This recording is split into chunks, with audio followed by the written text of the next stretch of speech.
KREM 2 News at noon. I'm Laura Papetti, and we begin with this. A mission to recover the body of a man presumed dead in an avalanche is expected to continue today. Now, last night, the Shoshone County Sheriff's Office rescued 2 people before suspending the search for the third person later in the evening, as temperatures, of course, got very cold. KREM 2's Brandon T. Jones has been working to gather any new information about the search efforts. Well, yeah, right now we're near the Montana-Idaho border, and we came over here to just kind of give you an idea of how much snow has hit this area over the last few days. We talked with locals, and they said anytime that much of snow comes in so quick, that makes it more likely for an avalanche to happen. So just trying to give you an idea of how much you see over here right now. And of course, we also want to talk about that avalanche, why we came out here in the first place, because search and rescue crews have to travel through this area to continue their efforts. And this all happened on Stevens Peak near Mullen, according to officials. The area has been under avalanche warnings for the past few days, and we know 2 of the 3 men caught in the avalanche were successfully rescued. The sheriff's office says rescue crews were able to find them thanks to a GPS transmitting device. Based off of interviewing the 2 survivors, the sheriff's office unfortunately said they had reason to believe the 3rd missing man was dead, and the search for that 3rd person was called off last night. Hopefully they're able to get back out there and continue those efforts, but the sheriff's office has said they notified the victim's family. Right now they haven't released any particular names, but we also did just get a chance to stop into the Shoshone County Sheriff's Office, and they told us that any new potential updates would likely come in the form of a press release. So once we get any new details, any new information, we'll keep you updated as well across all KREM 2 platforms. For now, reporting here in Shoshone County near the Montana-Idaho border, Brandon T. Jones, KREM 2 News. And rescuers are warning people to be careful if they do hit the backcountry over the weekend. Experts say if you're prepared, be prepared to head into the mountains because it will be in single-digit temperatures and in some places below 0. And just waiting to be rescued, of course, can lead to problems and even death. If you're going out in the colder temperatures, be prepared to rescue yourself. The early signs are shivering. The late signs are you stop shivering. And right now the avalanche danger is high in the St. Joe and Selkirk Mountains, and over in the Cascades it's being called, quote, considerably dangerous there as well.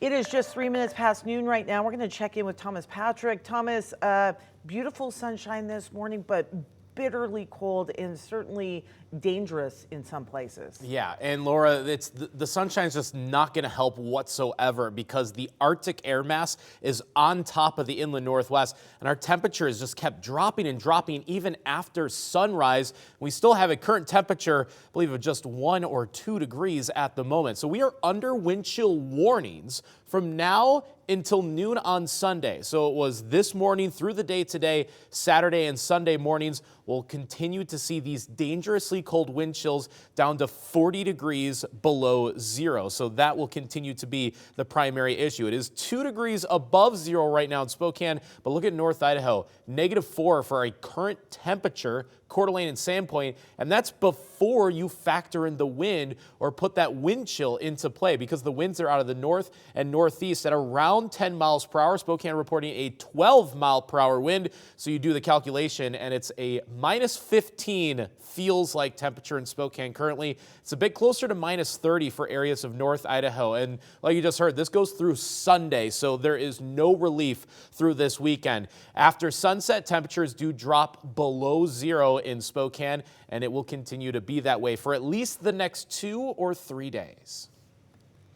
Also new this afternoon, Spokane Mayor Lisa Brown appointed a new interim fire chief 1 week after Brian Schaefer's retirement announcement. Mayor Brown named Julie Oberg to be the new interim chief. Oberg said she will not be seeking the permanent fire chief role and will be overseeing the chief's responsibilities only until a new chief is named. She's worked as the Deputy Chief of Operations for Spokane since 2020. She also served with the Kansas City Fire Department for 28 years. So to learn more about the interim fire chief, you can head to our website. It's all posted there on KREM.com. All right, with the sub-zero temperatures comes an emergency situation for Spokane's unhoused population. The city is immediately opening up more beds for people needing to be not only safe, but just housed during these really cold, bitterly cold temperatures. KREM 2 Shannon Mowdy explains all the changes. Well, the Trent shelter behind me is just one of Spokane's overnight centers that is now at surge capacity under that emergency declaration.